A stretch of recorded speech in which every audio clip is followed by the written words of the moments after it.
ఎప్పుడు అడుగుతున్నా నాకే తెలియదు. అప్పుడు అడుగుతాను జవాబు చెప్పాలి. ఇక్కడ దాకా వచ్చిందని, లేకపోతే సామె దాకా వచ్చిందని చెప్పి ఒప్పుకోను. మంచిగా వినాలి. మనిషి దేవుని ఇంత శోధించుకోవాలి. ఏమైనా ప్రతి ఒక్కటి వేశారు కదా, లేదేం పెట్టారా? శ్రీనాథమా కథ ప్రారంభ కథ మధ్య ప్రారంభ. ఇప్పుడు కథ ప్రారంభం అవుతుంది. శ్రద్ధగా మీరు కొన్ని అక్షరాలు పట్టుకొని కూర్చోండి. పూర మామూలు అందరూ కూర్చొని అందరూ కూర్చొని సూదములు కూడా శిష్యులందరూ అవుతారు. మన సూదములు కూడా కలిసి శిశువు మార్గ మధ్య ఉంటుంది. భూలోకంలో వస్తున్నారు. ఇప్పుడు భూలోకంలో వచ్చిన వ్యక్తి భూలోకంలో బాగా ఇల్లు ఉండదు. కొంతమంది ఇల్లు ఉంటాయి, కొంత ఇల్లు లేనమంటారు. కొంతమంది ఆరోగ్యంతో అనారోగ్యం బాధపడుతున్నారు. అంటే అనేక కష్టాలు అవుతుంది. వాళ్ళకి తెలియని కష్టాలు అవుతుంటే ఆ నర్మ ఎందుకు సరిగ్గా ప్రజలు బాధపడుతున్నారు, ఆ బాధపడే వారికి అది మంచి చేద్దామని చెప్పి నర్మ ఆలోచిస్తారు. ఆలోచిస్తే ఏమవుతుంది, అతను ఎవరికి అడగాలి, ఎవరికి అడిగితే బాగుంటుంది కదా అని చెప్పేసి నారదుడు ఎవరికి మంచి వాళ్ళు అడగడం అని చెప్పి నార్మల్ అతనికి చింకగడ విషయం ఉన్నాం అనేక అవుతున్నాడు. అది మంచి నీరాడంగా ఉంటాం కదా, మంచిగా పుష్పంతో ఉంటాం కదా, చింకగడ గద పడుతూ ఉంటాం కదా, బ్రహ్మాండంగా ఉంటాం కదా. ఎప్పుడు అక్కడ ఉండడో ఈ నారములు వెళ్ళి నమస్కారం చేసే వరకు నా తిరిగి మనిషి బయట నారములా ఇక్కడ రావడం కారణం ఏంటి, నువ్వు సామాన్యంగా రావు, వచ్చావు, నీ కళ్ళకు ఏంటి, ఏం సంగతి అని చెప్పాలి. అడిగేటప్పుడు నారమని చెప్పు, స్వామి అని చెప్పండి, వాళ్ళు మంచి జరగడానికి అని అడుగుతున్నారు. అప్పుడు అడిగినారు. నా స్వామి వారు సత్య స్వామి వారు సంతోషపడుతుంది. ఎందుకు? ప్రజలు మంచిగా కావాలి కాబట్టి, ప్రజలు మంచి జరుగుతారు, వాళ్ళు ఆరోగ్యంతో బాగుపడతారు అని అడిగినావు కాబట్టి నేను చెప్తాను వినండి. ఏం వినరు, చిన్న ఉపాయం. ఏం చిన్న ఉపాయము? శ్రీ సత్యనారాయణ స్వామి అతను ఇచ్చినాడు కాబట్టి అతని సత్యనారాయణ స్వామి పూజ చేయాలి. చేస్తే కష్టాలు దొరుకుతుంది, దానికి దాని దొరుకుతుంది, సుఖబోధులకి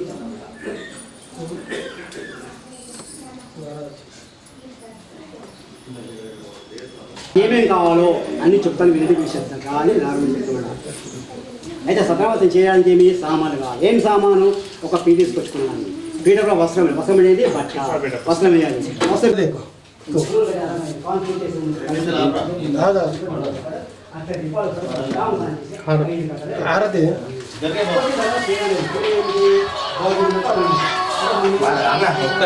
मार्केट तो डालने के लिए, ये डालने का वो भी डालने ठीक है।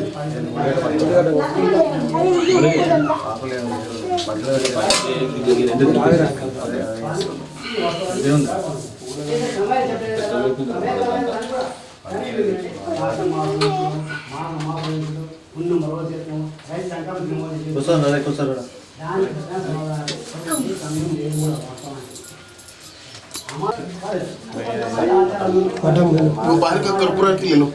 अरे रमेश कर्पूरा माला इसको, कर्पूरा माला तुम्हारा नाम बोलो तो माला टीवी में देता। रामचंद्र स्वामी बनाराम मठ ब्रह्मपुरी गाजुलपेट।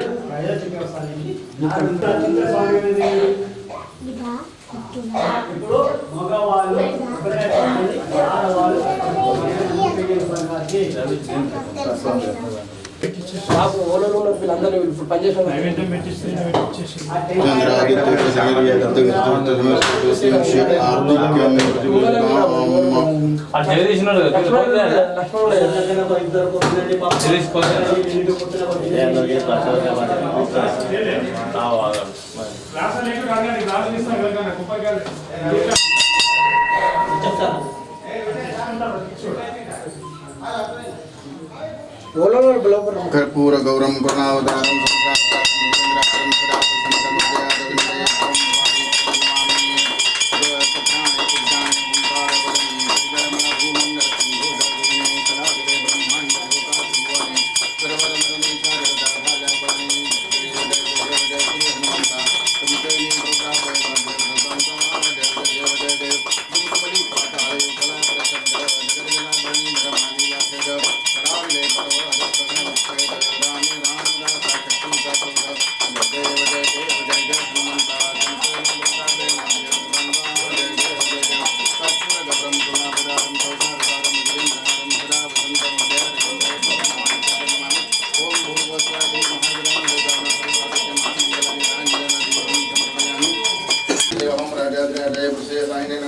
కొట్టిన మొదటి కొబ్బరికాయకి మంచి పూర్తి పెట్టుకోవాలి.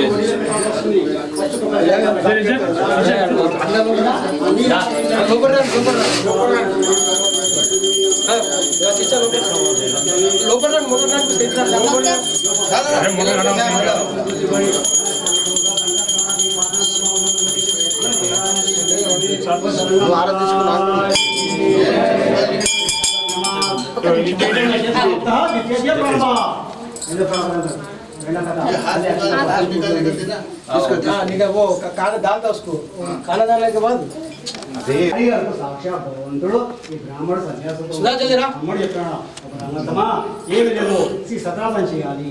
శ్రీ అనేవాడు భగవంతుడు భగవతి నాకు ఐశ్వర్యం గురించి చెప్పాడు. అప్పుడు చెప్పే వరకు సామాజికంగా సామాజిక తప్ప టీచర్స్ పట్టుకోవాలి, టీచర్ అవసరమయ్యాలి, అసలు బియ్యం పోయాలి, రాగి బియ్యం కోసమే కొబ్బరి గురించి భగవంతుడు పెట్టారు. जय श्री राम। बड़ा राम मठ ये गाजुलपेट में ब्रह्मपुरी में स्थित है। ये बड़ा राम मठ छत्रपति शिवाजी महाराज के गुरु श्री समर्थ रामदास स्वामी जी ने 450 साल पहले स्थापित किया है। इसके साथ साथ सारंगपुर हनुमान मंदिर की भी स्थापना की है। ये बहुत पुराना और जागृत देवस्थान है। इसके नज़दीक ही इसके अंतर्गत ये काला मारुति हनुमान मंदिर है। ये भी बहुत बड़ा जागृत हनुमान मंदिर है। ये लोगों की मनोकामना पूरी करने वाला, लोगों की मन्नत पूरी करने वाला मंदिर के लिए जाना जाता है। बहुत सारे लोग शनिवार मंगलवार यहाँ दर्शन के लिए आते हैं। निजामाबाद के सभी लोग यहाँ आए और राम मंदिर और हनुमान जी का दर्शन करके अपना जीवन पावन करें। जय श्री राम। జై శ్రీరామ్. జై శ్రీరామ్. జై శ్రీరామ్. గాజుల్పేట్ పెద్దరామ మందిర్ అందు నల్లమ్మ టెంపుల్ అంటూ కలిగి ఉంటుంది. ఇక్కడ పురాణ ఆలయం ఇది. ఇక్కడ భజన ప్రతి శనివారం భజన ప్రోగ్రాం జరుగుతుంది. అలాగే ఇప్పుడు కొత్తగా ఈ 2 నెలల నుంచి ప్రతి మంత్ ఫస్ట్ మంగళవారం రోజు సత్యనారాయణ వ్రతాలు మరియు అన్నదాన కార్యక్రమం జరుగుతున్నది. ఈ కమిటీ మెంబర్స్ అందరి సహకారంతో మఠ మహారాజ్తో సహకారంతో ఈ కార్యక్రమాన్ని దిగ్విజయం చేయాలని చెప్పేసి ఒక సంకల్పంతో భక్తులందరూ అధిక సంఖ్యలో పాల్గొని ఈ కార్యక్రమాన్ని విజయవంతం కొనసాగిస్తున్నారు. దీనికి అందరికీ గాలి ప్రజల తరపున ధన్యవాదాలు తెలియజేస్తున్నాము. గాజులపేట పెద్దరామ మందిర్లోని నల్లన్మాన్ గుడి బాగా ప్రతిష్ట గల దేవుడు. అనుకున్న కోరికలు జరుగుతున్నాయి కాబట్టి పెద్ద ఎత్తున ఇక్కడ వ్రతంతో సహా అందరూ పెద్ద ఎత్తున సత్యనారాయణ వ్రతాలు కూడా జరుగుతుంది. అన్నదాన కార్యక్రమం కూడా జరుగుతుంది. ప్రతి నెల మొదటి మంగళవారం రోజున పెద్ద ఎత్తున ఇక్కడ జరుగుతుంది. నాడు ఆ బ్రాహ్మణుడు ఒక కట్టెల మోపు వాడు ఏమవుతుంది, కట్టెల మోసుకొని అడుగు నుంచి వస్తుంది. ఇలా వస్తాడు కట్టెల మోపు వస్తాను తిప్పి పడకపోడు అని కట్టెలు కొట్టుకొని మోపు నడుకొని తల మీద పెట్టుకొని ఆ కట్టెలే పెట్టారు. ఏమవుతుంది దాన్ని అలసిపోయి ఉంది అనమాట. అలసిపోయి వచ్చేందుకు దాహం వేస్తుంది. దాహం ఏదంటే దాహం ఇంటి నీళ్ళు తాగడానికి దాహం వేస్తున్నా. ఆ బ్రాహ్మడికి ఆ కట్టెల మోపుకి దాహం వేస్తుందో అనుకుంటాడు. బ్రాహ్మణి దగ్గర ఉంది కదా, అక్కడ వెళ్ళిపోయి నీళ్ళు తాగడం అనుకొని ఆ కట్టె పనుకున్నాడు అనుకుంటాను. అలా ఎప్పుడైతే నీళ్ళు తాగడానికి వెళ్ళిపోయాడో ఆ సమయంలో కూడా బ్రాహ్మణుడు సతనం చేసుకుపోతాడనమాట. అక్కడనే కూర్చుండిపోతాడు, కానీ నీళ్ళు తాగడం మర్చిపోతాడు. ఆ బ్రాహ్మణ సత మొత్తం చేస్తాడు. అందరూ ప్రధానం పెట్టుకున్నాక ఈ కట్టెల మొక్క తీర్థం తీసుకున్నాడు. ఓ బ్రాహ్మణమ్మా ఏం పూజ చేస్తున్నావు, ఇది ఏమిటి, దాంతో చేస్తే మనకి ఏమి కలుగుతుంది. ఆ కట్టెల మొక్క బ్రాహ్మణ్ణి అర్థం దాంతో శుభబలం ఉంది, మనకి ఆయుష్యం దొరుకుతుంది అనుకున్న దానికంటే శుభబలం నాకు కూడా శుభం పగాలని ఆలోచిస్తాడు. తెల్లా వేస్తాడు ఏమనుకోడు, ఇలా సతా చేస్తాను ముక్కుకొని స్నానం చేసేసుకొని ఆ కట్టెల మోపు పట్టుకొని నగరంలో వెళ్ళిపోతాడు. ధనవంతుల వీధులు కూడా కట్టగలుగుతున్నాడు. అంటే ధనవంతుల వీధులు అంటే ఏమిటి, ధనవంతుల వీధులు ఏమిటి అంటే డబ్బున్న వాళ్ళ వీధులు.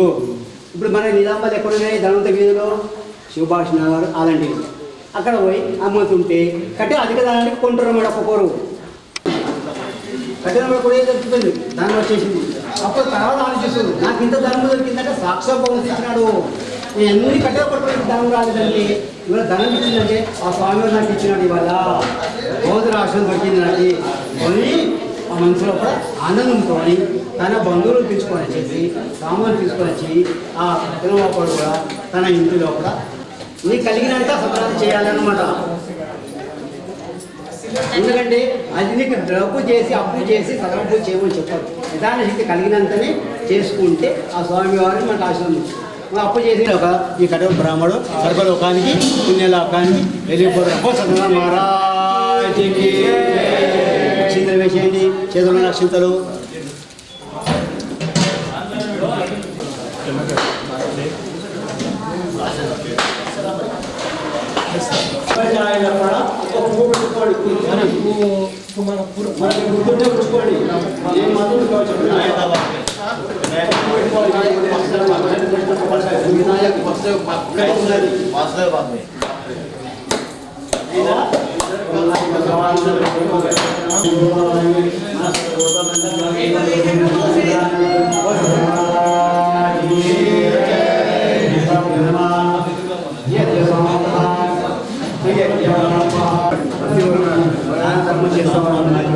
రాజకార్యం అంటే సంతానం. రాజుగారి సంతానం రాజుగారి భార్య గారి కానీ సంతానం అంటే ఉండకపోవాలి. సంతానం ఉండకపోతే మధ్యక్షి రాజు సంతానం చేసుకుని ఆ చేసుకుని సౌకర్యం వాడు పడవలో కూడా ధనమంతా నింపుకొని వ్యాపారం చేయడానికి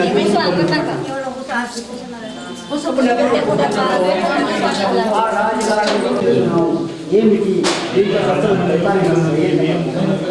అప్పుడు అడిగేవారు రాజేశ్వరంలో రాజా ఈ వ్రతం చెప్పారు కాబట్టి దాంట్లో గోపాలదేవి కృష్ణపతి అప్పుడు సౌకర్యం అనుకున్నావు. సౌకర్యం ఏమొచ్చింది? సంతానం లేదు కదా. అప్పుడు రాజు సౌకర్యంలో నాకు సంతానం కావాలి కాబట్టి ఆ ఆనందంలో ఈ రాజు సౌకర్యం నాకు కూడా సంతానం స్వాగతం చేస్తారు. భగవంతుని పరిగణిస్తారు. అదేంటి అలా ఎప్పుడు ఆ స్వామి వారు ఆనందంతో స్వామివారు అంటే అలా చిన్న అందంగా పెరిగిపోతున్నారు. అమ్మాయి పెళ్లిలో చేద్దామే అని చెప్పేసుకొని వ్యాపారం చేస్తున్నారు. అనేది ఈ సౌకర్యం వ్యాపారం చేస్తున్నారు. ఇందుకు కూరగాయలు ఏముండే పడవ వేసుకోవాలి, సాంబార్ వేసుకోవాలి, వ్యాపారం చేయాలి. కాలక్రమం ఏమైంది? అమ్మాయికి పెళ్లి వయసు వచ్చేస్తుంది. పెళ్లి వయసు వచ్చేస్తుంది.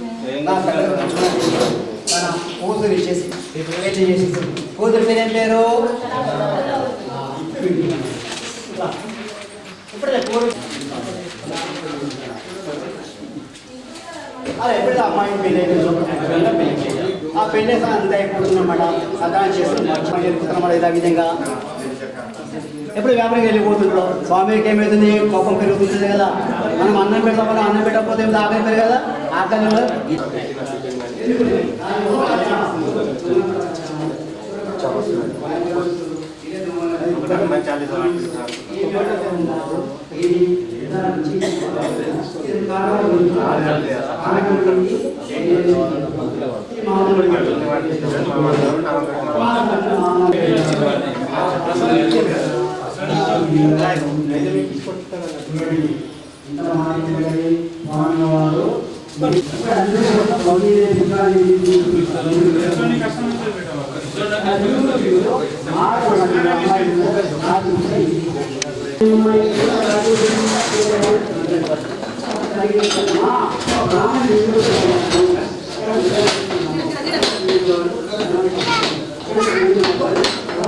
రాజా బంధుకి మధ్యవాళ్ళు వాళ్ళ దేవుడి వ్యాఖ్యానం 5 చేస్తుంది.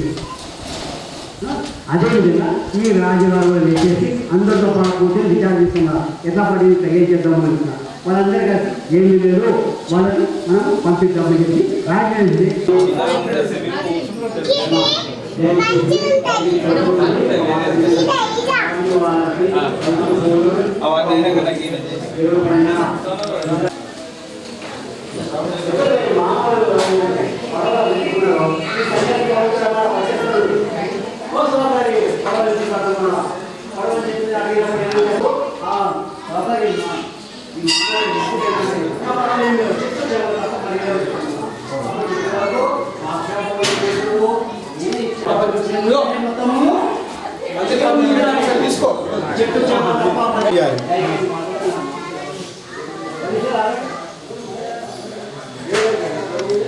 వచ్చి మాల అమ్మ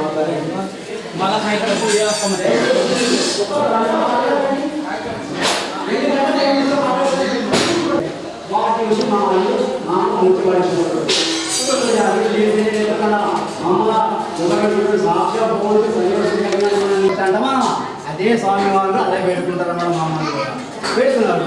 ఆ సన్యాపురామ శాంతపరుడే మీరు కాళీపై కూర్చుని చెప్తున్నా ఆశ్రమిస్తున్నారు.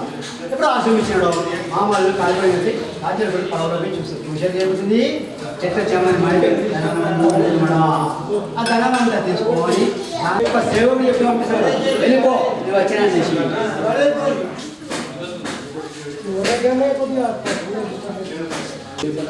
వెళ్ళిపోయి తల్లి కూతురు చేసిన అమ్మగా చెప్తాను ఓ సాకమ్మా ఈ భర్తను నడిచిన అడ్డుకుంటున్నా చెప్తాను సౌకర్య తల్లి కూతురు ఏమిటి కళావతి లీలావతి వాళ్ళు ఇద్దరు వచ్చేస్తారు.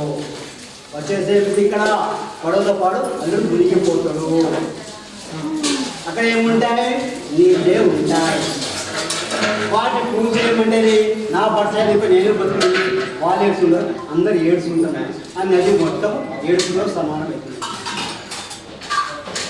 అప్పుడు ఏమి గణపతి తీసుకొస్తే ఇబ్బంది జరుగుతుంది. తల్లి పూట అక్కడ చేసేది ఏమిటి ఇంటికి వెళ్ళిపోయి సేవ తీసుకొని మంచి పూట వేడుకుంటారు. కానీ కప్పని చిన్న వేడుకుంటారు. ఆ స్వామి వాడు శాంతపరుడై శుభజనాలు. అప్పుడు తల్లి కూతురు కూడా వచ్చే వ్యక్తి అల్లుడితో పాటు వాళ్ళు కూడా ప్రతి సంవత్సరం కూడా ఆనందంగా అందరూ సందర్భం చేసుకుంటున్నారు. రూపాయలకి 20 రూపాయలకి అందరూ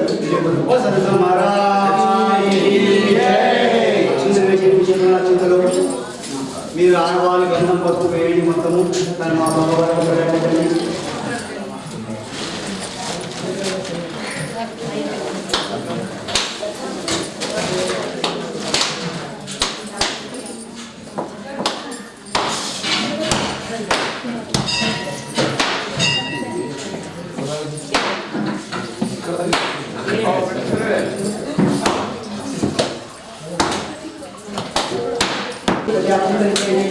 వచ్చిన వాళ్ళకి 5 పదమాలు కాబట్టి బియ్యం తీసుకొని అక్షింతలు ఇవ్వండి.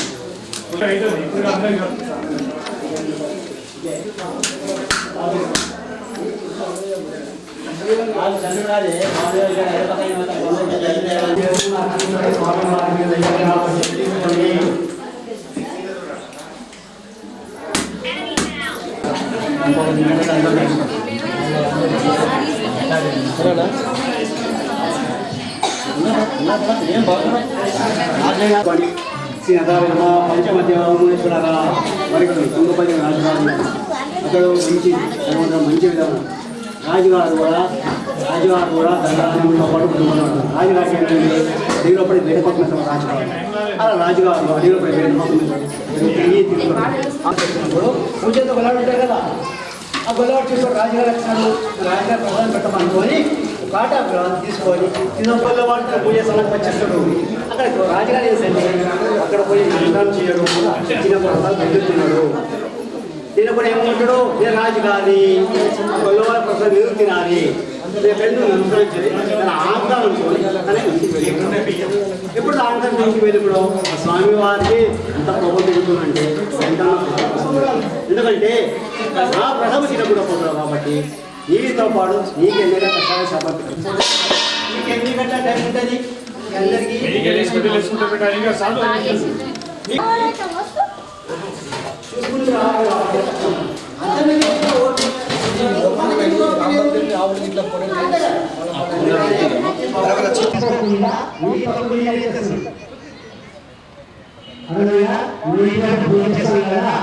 ఒక ఆకారం పెట్టుకొని పూజ చేసి ఆ విభాగం పూజ చేసేవాళ్ళు చూసుకోవాలి.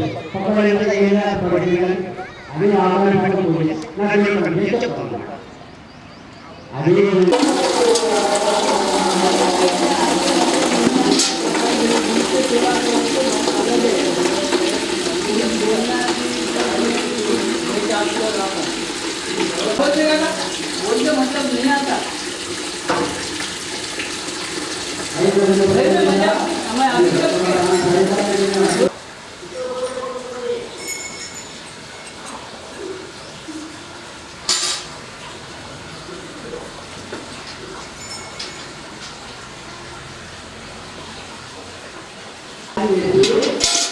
ఆ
कर्पूरगौरम करुणावतारम संसारसारम भजगेन्द्रहारम सदा वसंतम हृदयारविंदे भवम भवानी सहितं नमामि।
అది జాగ్రత్తగా పీఠ మీద పెట్టండి, పీఠ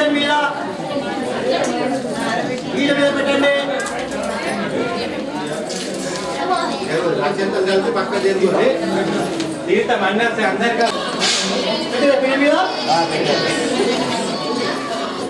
ఒక్కసారి మనసు ఫోటో దండం పెట్టండి.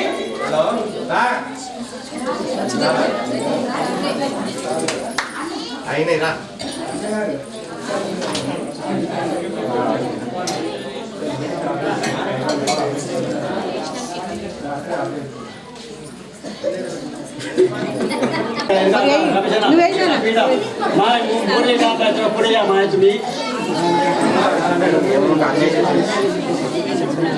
ఏం చేయాలి మంచి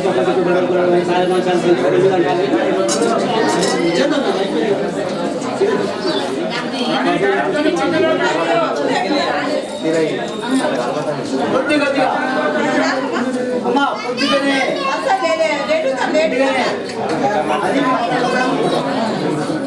మీకు ఇచ్చిన ప్రసాదం ఉంది కదమ్మా,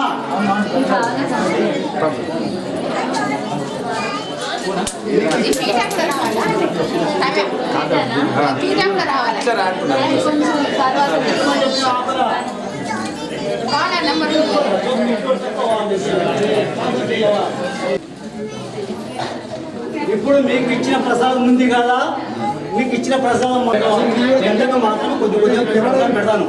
మిగిలిన ప్రసాదం అంతా మాకు అక్కడ పోతుంది.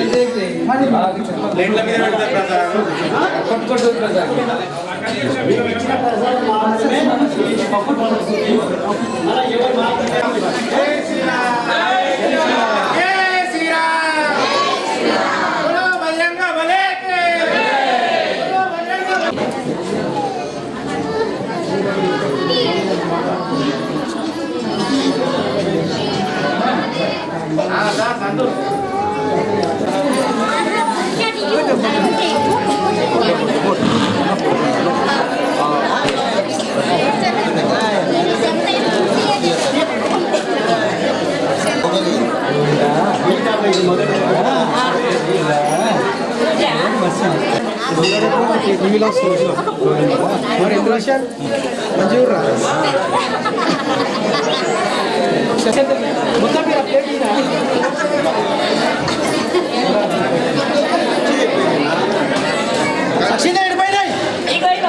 समारोह माविधाशोमानं धनीयते धान्यं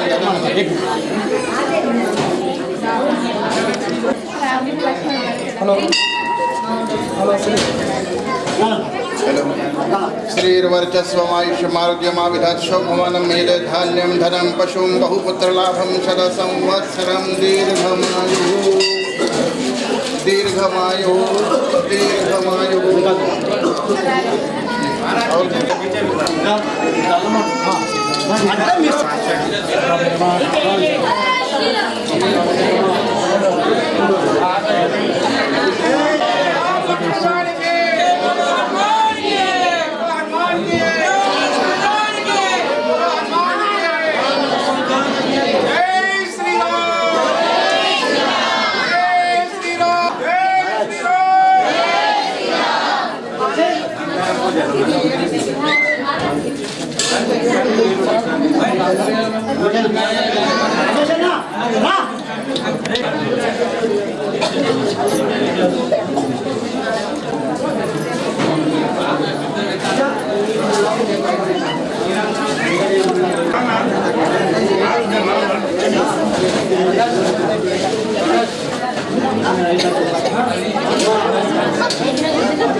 చేసే వాళ్ళు ముందు ఎవరు చెప్తారో వాళ్ళ పేరు రాసుకుంటారు. తర్వాత ఇబ్బంది పడే అవసరం లేదు, పడనీయచ్చు. ఎందుకంటే ప్రతి వాళ్ళు మన వాళ్ళే కాబట్టి ఇక్కడ స్థలం పెద్దగా లేదు కాబట్టి కొంచెం ముందు చెప్తే అందరు ఒక్కోసారి కూర్చుండి నెక్స్ట్ మన వచ్చే నెల ఎవరు కూర్చున్నారు అనుకో అది కరెక్ట్ కాదు. సత్యనారాయణ పూజ ఏ సంవత్సరమైనా రోజైనా చేసుకోవచ్చు. కాబట్టి మనం అందరూ కాబట్టి అందరూ చేయాలి, ప్రయత్నం చేయాలి. అందరూ కూడా సహకారం చేస్తేనే ఈ కార్యక్రమం జరుగుతుంది.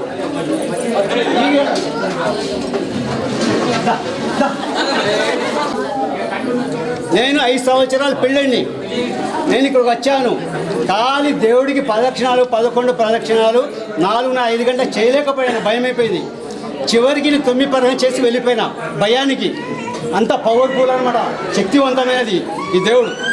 ఇంకోటి ఈ హనుమంతుడు, నల్ల హనుమంతుడు కొంచెం కూర్చున్న హనుమంతుడు, నిలబడి హనుమంతుడు నుంచి చూడండి. ఎక్కడైనా కూర్చున్న హనుమంతుడు ఉంటుందో ఎక్కడైనా కనిపించిందా? మన నిజామాబాద్లో కూడా పవిత్రమైనది. ఇంకోటి ఏంటంటే రోజు ఒక బ్రాహ్మడు వచ్చి పూజ చేస్తాడు. ఒక బ్రాహ్మడు పూజ చేసిందంటే చాలా శక్తి అది. మీరు ఎంత చేయండి, ఒక బ్రాహ్మణుడు మొదలు పెడతాడు, చివరికి సమాప్తం చేస్తాడు. మధ్యలో ఏమైనా చేసినా ఆయన పట్టించుకోడు. ఎందుకంటే బ్రాహ్మణుడు మొదలు పెట్టాలి ఏ కార్యక్రమం. ఏంటంటే ఇది మనం అనుకునేమేంది, నేను ఇక్కడనే వేయ్యా, ఇవాళ చేస్తా, రేపు పనికిరాదు. ఎందుకు పనికిరాదు? ఎప్పుడైనా రోజు చేయొచ్చు. మీరు రోజు సతంలో కూడా చేయొచ్చు. కానీ ఏంది, ఆ శక్తి లేదు కాబట్టి ఇంకా చేస్తున్నాం. శక్తి కాబట్టి ప్రధాన శక్తి చేయాలి. అందరి కోసం చేసే పని. కాబట్టి ఈ కార్యక్రమం ఎట్లుంటుందంటే బాగా ముందు చెప్పాలి. ఒక వారం రోజుల ముందు చెప్తే పేరు రాసుకుంటారు. వాళ్ళకి ఇంత వాళ్ళు చెప్తారు, ఇంత డబ్బులు ఇవ్వాలని. ఆ డబ్బులు ఇస్తే వాళ్ళకి ఈ మనిషి చేస్తారని అర్థం ఉంటుంది. ఈ కార్యక్రమం ఇవాళకి సమాప్తం అయిపోయింది. కాబట్టి అందరు ప్రశాంతంగా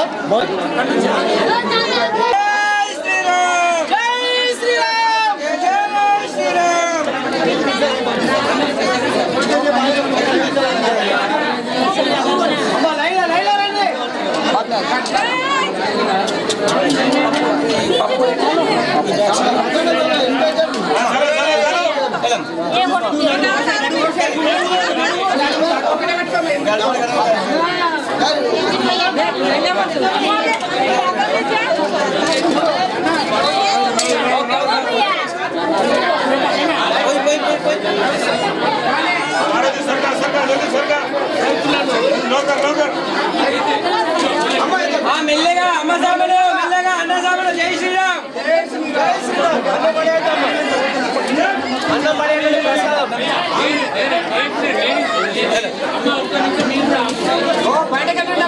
अम्मा కొంచెం అట్లా అట్లా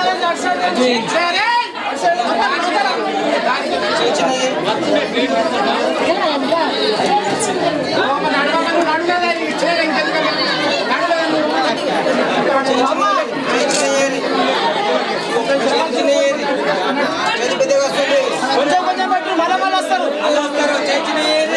జై శ్రీరామ్ జై శ్రీరామ్ జై శ్రీరామ్.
తర్వాత అందరూ దండం పెడతారు. ఇప్పుడు అందరు లేవచ్చు.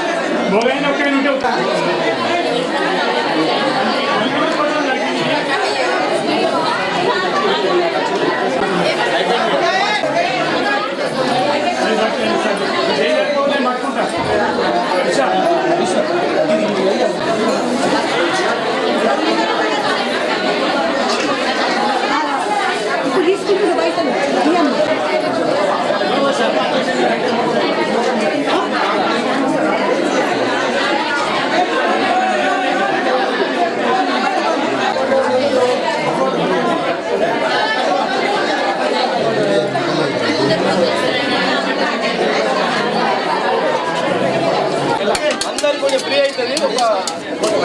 జై శ్రీరామ్, జై హనుమాన్, జై జై హనుమాన్. ఒక్క నిమిషం.